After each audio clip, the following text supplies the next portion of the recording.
ಓಂ ಶ್ರೀ ವಿಜಯ ಚಾಮುಂಡೇಶ್ವರಿ ದೇವತಾಭ್ಯೋ ನಮಃ. ವೀಕ್ಷಕರೆಲ್ಲರಿಗೂ ಸಹ ತಾಯಿ ವಿಜಯ ಚಾಮುಂಡೇಶ್ವರಿಯು ತಮ್ಮ ತಮ್ಮ ಮನೋಭಿಲಾಷೆಗಳನ್ನು ತಮ್ಮ ತಮ್ಮ ಆಸೆಗಳನ್ನು ಈಡೇರಿಸಲಿ ಅಂತ ಪ್ರಾರ್ಥಿಸುತ್ತಾ ಈ ವಿಡಿಯೋದಲ್ಲಿ ಸರಳವಾಗಿರ್ತಕ್ಕಂತಹ 2 ಪರಿಹಾರಗಳನ್ನು ಸ್ಥಿರಲಕ್ಷ್ಮಿಗಾಗಿ ಏನು ಮಾಡ್ಕೋಬೇಕು ಅಂತ ನಾನು ತಿಳಿಸ್ತೇನೆ. ಈ 2 ಪರಿಹಾರಗಳನ್ನು ಶಿವನಿಗೆ ಅರ್ಪಿಸಬೇಕು, ಶಿವನಲ್ಲಿ ಮಾಡಬೇಕು. ಮಹಾದೇವನಿಗೆ ಮಾಡೋದ್ರಿಂದ ನಿಮ್ಮ ಮನೆಯಲ್ಲಿ ಮಹಾಲಕ್ಷ್ಮಿ ಶಾಶ್ವತವಾಗಿ ನೆಲೆಸ್ತಾಳೆ. ನೋಡಿ, ವಿಷ್ಣು ಪರಮಾತ್ಮ ಕಮಲದ ಹೂವನ್ನ ಶಿವನಿಗೆ ಅರ್ಪಿಸಿ 108 ಕಮಲದ ಹೂವನ್ನ ಶಿವನಿಗೆ ಅರ್ಪಿಸಿ ಸುದರ್ಶನ ಚಕ್ರವನ್ನ ವರವಾಗಿ ಪಡಿತಾನೆ. ಈ ಒಂದು ಜ್ಯೂಸನ್ನ ಶಿವನಿಗೆ ಅರ್ಪಿಸೋದ್ರಿಂದ ನಿಮ್ಮ ಮನೆಯಲ್ಲಿ ಮಹಾಲಕ್ಷ್ಮಿಯು ಶಾಶ್ವತವಾಗಿ ನೆಲೆಸ್ತಾಳೆ. ಅದ್ಯಾವುದು ಅಂತ ತಿಳ್ಕೊಳ್ಳೋಣ ಬನ್ನಿ. ನೀವು ಈ ರಸವನ್ನ ಶಿವನಿಗೆ ಅರ್ಪಿಸೋದ್ರಿಂದ ನಿಮಗೆ ಹಣದ ಅರಿವು ಹೆಚ್ಚಾಗುತ್ತೆ. ನಾನಾ ಮೂಲಗಳಿಂದ ಹಣಕಾಸು ಬರುತ್ತೆ. ನಾನಾ ವಿಧಗಳು ಅಂದರೆ ಬ್ಲಾಕೇಜಸ್ ಎಲ್ಲ ಓಪನ್ ಆಗಿ ಎಲ್ಲ ಕೆಲಸಗಳು ಯಾವ್ಯಾವುದು ನಿಂತಿರುತ್ತೆ ಆ ಕೆಲಸಗಳೆಲ್ಲ ಸುಗಮವಾಗಿ ಆಗಿ ನಾನಾ ಮೂಲಗಳಿಂದ ನಿಮಗೆ ಹಣದ ಅರಿವು ಹೆಚ್ಚಾಗ್ತಾ ಇರುತ್ತೆ. ಅದೇನಪ್ಪ ಅಂದರೆ ಬೆಟ್ಟದ ನಲ್ಲಿಕಾಯಿ. ಈ ಬೆಟ್ಟದ ನಲ್ಲಿಕಾಯಿಯಲ್ಲಿ ಸಾಕ್ಷಾತ್ ವಿಷ್ಣು ಪರಮಾತ್ಮನೇ ಇದ್ದಾನೆ. ಅಂದರೆ ವಿಷ್ಣುವಿನ ಅಂಶ ಅಂತ ಪುರಾಣಗಳಲ್ಲಿ ತಿಳಿಸಿದ್ದಾರೆ. ನನ್ನ ಹಿಂದಿನ ವಿಡಿಯೋಗಳು ಸಹ ನೀವು ನೋಡೋದ್ರಿಂದ ಸ್ಥಿರಲಕ್ಷ್ಮಿ ಅನುಗ್ರಹ ವಿಡಿಯೋದಲ್ಲಿ ಬೆಟ್ಟದ ನಲ್ಲಿಕಾಯಿ ಬಗ್ಗೆ ಸಂಪೂರ್ಣ ಮಾಹಿತಿಯನ್ನು ನೀಡಿದ್ದೇನೆ. ಆ ವಿಡಿಯೋನ ನೋಡ್ಬೋದು. ಅಂತಹ ಬೆಟ್ಟದ ನಲ್ಲಿಕಾಯಿ, ಈ ಬೆಟ್ಟದ ನಲ್ಲಿಕಾಯಿ ರಸವನ್ನು ನೀವು ಶಿವನಿಗೆ ಸೋಮವಾರ, ಬುಧವಾರ ಹಾಗೂ ಶನಿವಾರಗಳಂದು ಶಿವನಿಗೆ ಅರ್ಪಿಸೋದ್ರಿಂದ ನಿಮ್ಮ ಮನೆಗೆ ಲಕ್ಷ್ಮಿಯ ಅರಿವು, ಹಣದ ಅರಿವು ಹೆಚ್ಚಾಗುತ್ತೆ.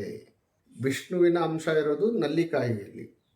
ಈ ನಲ್ಲಿಕಾಯಿ ಮಹಾಲಕ್ಷ್ಮಿಗೆ ತುಂಬ ಇಷ್ಟ, ಯಾಕಂದರೆ ವಿಷ್ಣುನೇ ಅವಳಿಗೆ ತುಂಬ ಇಷ್ಟ ಅಲ್ವಾ. ಹಾಗಾಗಿ ಇದನ್ನು ನೀವು ಶಿವನಿಗೆ ಅರ್ಪಣೆ ಮಾಡೋದ್ರಿಂದ ಶಿವನಿಗೆ ತಂಪು ಬೇಕು. ಹಾಗಾಗಿ ಶಿವನಿಗೆ ಸದಾಕಾಲ ಜಲಾಭಿಷೇಕವನ್ನು ಮಾಡ್ತಾ ಇರ್ತೇವೆ. ಹಾಗಾಗಿ ಶಿವನಿಗೆ ತಂಪಿಗೋಸ್ಕರ, ಶಿವನ ತಂಪನ್ನು ಪಡೀಲಿಕ್ಕೋಸ್ಕರ ನೀವು ಸಂಕಲ್ಪ ಸಮೇತವಾಗಿ ಆಮ್ಲದ ರಸವನ್ನು ಶಿವನಿಗೆ ಅಭಿಷೇಕ ಮಾಡೋದ್ರಿಂದ ನಿಮಗೆ ಹಣದ ಅರಿವು ಹೆಚ್ಚಾಗುತ್ತೆ. ಮಹಾದೇವನಿಗೆ ಮಾಡ್ತಕ್ಕಂಥ ಇನ್ನೊಂದು ಪರಿಹಾರವನ್ನು ತಿಳಿಸ್ತೇನೆ. ಅನವಶ್ಯಕವಾಗಿ ಆಗ್ತಾ ಇರ್ತಕ್ಕಂಥ ಖರ್ಚುಗಳು ನಿಂತು ನಿಮಗೆ ಬ್ಲಾಕೇಜಸ್ ಆಗಿರ್ತಕ್ಕಂಥ ಹಣದ ಮೂಲಗಳು ಎಲ್ಲೆಲ್ಲಿ ನಿರ್ಬಂಧಿತವಾಗಿದ್ದಾವೆ, ಬ್ಲಾಕ್ ಆಗಿದೆ ಅಂತ ಎಲ್ಲ ಬ್ಲಾಕೇಜಸ್ ಓಪನ್ ಆಗಿ ನಿಮಗೆ ಹಣದ ಅರಿವು ಹೆಚ್ಚಾಗುತ್ತೆ. ನೀವು ಮಾಡ್ತಕ್ಕಂಥ ಕೆಲಸ ಕಾರ್ಯಗಳಿಂದ ಹಣದ ಅರಿವು ಹೆಚ್ಚಾಗಿ ಬರುತ್ತೆ. ಇರ್ತಾರೆ, ಬಿಲ್ ಮಾಡಿರ್ತಾರೆ, ಬಿಲ್ ಪಾಸ್ ಆಗಿರುತ್ತೆ, ದುಡ್ಡು ಬಂದಿರಲ್ಲ, ಕೆಲಸ ಮುಗಿದೋಗಿರುತ್ತೆ, ಅವ್ರು ದುಡ್ಡು ಕೊಡ್ತಾ ಇರಲ್ಲ, ಕಾರಣಾಂತರಗಳಿಂದ ನಿಂತಿರುತ್ತೆ. ಇಂತಹ ಬ್ಲಾಕೇಜಸ್, ಕೆಲಸ ಮುಕ್ತಾಯ ಆಗಿದ್ರು ಅವ್ರು ಹಣ ಕೊಡ್ತಿಲ್ಲ ಅಂತ ಈ ಥರ ನಿಂತಿರ್ತಕ್ಕಂಥ ಬ್ಲಾಕೇಜಸ್ ಹಣಗಳು ಖಂಡಿತವಾಗೂ ವಾಪಸ್ ಬರುತ್ತೆ. ಖಚಿತವಾಗಿ 100ಕ್ಕೆ 100ರಷ್ಟು ವಾಪಸ್ ಬರುತ್ತೆ. ಇದನ್ನು ನೀವು ಸಂಕಲ್ಪ ಸಮೇತ ನಂಬಿಕೆಯಿಂದ ಮಾಡಬೇಕು. ನೀವೆಷ್ಟು ನಂಬಿಕೆ ಇಟ್ಟು ಮಾಡ್ತೀರಾ ಅಷ್ಟೇ ಫಲ ನಿಮಗೆ ಸಿಗುತ್ತೆ.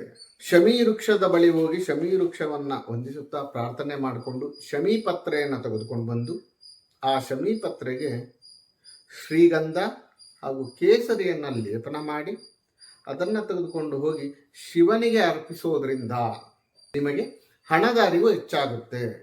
ನಾನಾ ಅವಧಿಗಳಿಂದ ಹಣ ಬರೋದಕ್ಕೆ ಸ್ಟಾರ್ಟ್ ಆಗುತ್ತೆ. ಇದನ್ನು ನೀವು ಸಂಕಲ್ಪ ಸಮೇತ ನಂಬಿಕೆಯಿಂದ ಮಾಡಬೇಕು. ನೀವೆಷ್ಟು ನಂಬಿಕೆ ಇಟ್ಟು ಮಾಡ್ತೀರಾ ಅಷ್ಟೇ ಫಲ ನಿಮಗೆ ಸಿಗುತ್ತೆ. ಅನವಶ್ಯಕ ಖರ್ಚುಗಳು ನಿಲ್ತವೆ. ಧನ್ಯವಾದಗಳು.